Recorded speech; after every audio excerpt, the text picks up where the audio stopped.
सो देखो, जिसका दर्द था वही हुआ है। आपका कुछ प्राइवेट एंड गवर्नमेंट कॉलेज का जो फीस है ये इंक्रीज़ करवा दिया गया है। सारे गवर्नमेंट का नहीं, जैसे आपका यूआईटी बर्धमान होगा उसका इंक्रीज़ हो चुका है। आईएम का तो खैर वैसे ही पहले से इंक्रीज़ करवा ही दिया गया है, वो आईएम एकदम अलग है डब्ल्यूबीजी से, ठीक है, आपको कंसिडर करो ही मत। लेकिन हाँ, बाकी सब जो प्राइवेट है ये भी आपका फीस में इंक्रीज़ करने जा रहा है। अब देखो, ये इंटरनली मुझे पता चला है, लाइक कुछ कॉलेजेस से, खास करके जो टेक्नो ग्रुप के जो कॉलेजेस है, टेक्नो मेन हो सकता है, टेक्नो इंटरनेशनल हो सकता है, इनके फीस स्ट्रक्चर में आपको 50,000 से 1 लाख वेरिएशन दिख सकता है। कुछ कंफर्म डेटा नहीं है। जैसे ही आपका रिजल्ट आएगा उसके बाद सीट मैट्रिक्स पब्लिश होता है डब्ल्यूबीजी का साइट में ही, वहाँ पर हर एक कॉलेज में, हर एक ब्रांच में कितने सारे सीट्स मौजूद हैं एंड उनके जो कॉरेस्पॉन्डिंग फीस है वो कितने हैं, इसका अपडेट ऑफिशियली आपको मिल जाएगा।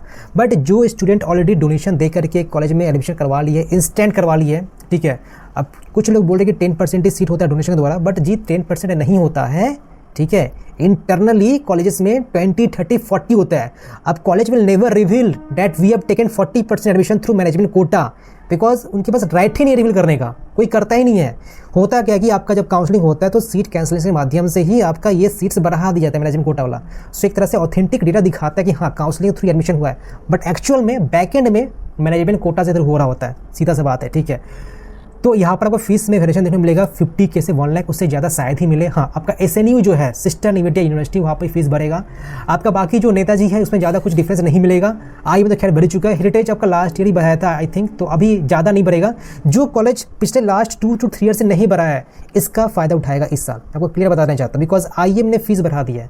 IIM को देखते देखते बाकी सब कॉलेज फीस बढ़ाएगा ही बढ़ाएगा। वो इसलिए नहीं बढ़ाया है अभी तक क्योंकि सीट मैट्रिक्स पब्लिश किया ही नहीं है।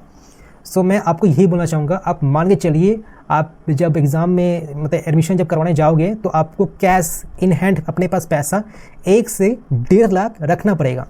आपका जो सेमेस्टर फीस है, आपका जो एडमिशन फीस है, मैक्स टू मैक्स 1.5 लाख तक जा सकता है एंड मिनिमम आपका 70,000 या 80,000 जा सकता है।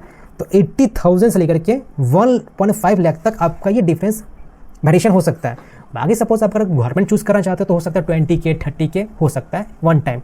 सो इतना इन हैंड कैश रेडी रखो। अब अगर डोनेशन से जा रहे हो तो क्या आपको अलग से उतना एक्स्ट्रा पैसा देना पड़ता है, बट अगर सपोज आप काउंसलिंग थ्रू ही जाना चाहते हो, आप मैं बताना चाहते हो कि 1.5 लाख तक पैसा कैश रेडी रखो, वो आपको संग देना ही पड़ेगा। फिर आप बाद में सेमेस्टर बाय सेमेस्टर दे सकते हो, या सपोज बाकी जो अमाउंट है तो आपका लोन प्रोसेस करवा देंगे, ठीक है। वैसे हम लोग का जो सपोर्ट है काउंसलिंग, आप रजिस्टर कर सकते हो, कंप्लीट आपको हेल्प करते हैं कैसे क्या लोन प्रोसेस करवाना पड़ेगा, कैसे क्या करना पड़ेगा। कुछ भी डाउट है कॉन्टैक्ट कर सकते हो हमारी टीम से, आपको लोग गाइड कर देंगे। बट हाँ, फिलहाल ये आप मान के चलो, आपका जो प्राइवेट कॉलेजेस है उसका फीस 1.5 लाख तक आपको देना पड़ सकता है, जो फर्स्ट टाइम आप जो देते हो एडमिशन एंड सेमेस्टर फीस लेकर के।